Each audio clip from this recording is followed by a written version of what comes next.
one fighter who is trying to break through the defense of the older fighter, and that is the younger fighter, Maurice Harris at 37. Does Amir Mansour have a plan? Does he have a different approach here against Maurice Harris as we get to the midpoint of the fight?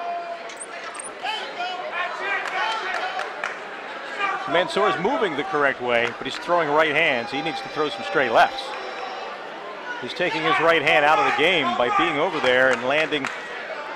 At first he was landing toward the back of Maurice, but he's not able to see the jab, or land a jab, as you see there. And if he goes to the body, that elbow is just far enough back on Harris. See, he can't land that. He can't land that right hand. That's why I'm saying he needs to throw that right hook to the arm, because he can't reach the head. He's not able to reach the body, so he needs to try to get Maurice Harris's left hand out of the game. Hey, every great, and you're right, every great southpaw needs that.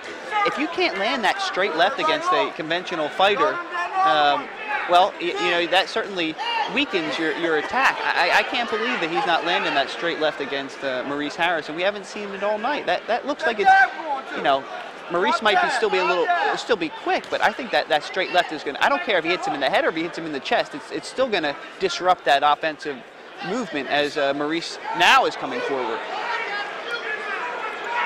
He landed that, and then he threw the wild right, but you know, he finally threw one. It's been how long into this round before he threw the straight left? You know, one thing about Maurice Harris, he doesn't expend that much energy. He doesn't have to move because he's pushing Mansour wherever he wants him to go, and right there he takes 2 shots, but for the most part he's pushing him and using his weight as his leverage. Double step.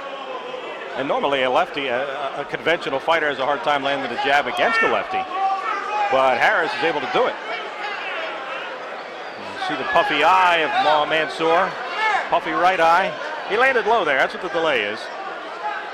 Harris adjusting the cup, getting back into action, and there's the jab, and there's that straight right again from Harris, and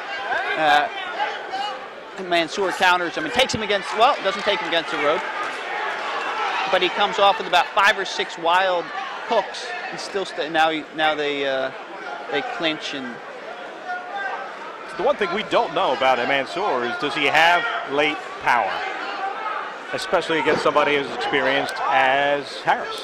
And from what I'm seeing, the answer is starting to become a little clearer that Mansour is not going to have that power later on. He's got to figure out another game plan. And I'm going to have to make this reference, but hey, when you talk about late power, 10th, 11th, 9th, 10th, 11th, 12th rounds, Alexis Arguello, that was a guy who just, you know, he just set you up. You know, 11th, 12th round, whatever he wanted, he just turned it, and the fight was over. And that was, who knows if can Amir come out in the 11th round and still have the stamina to finish in a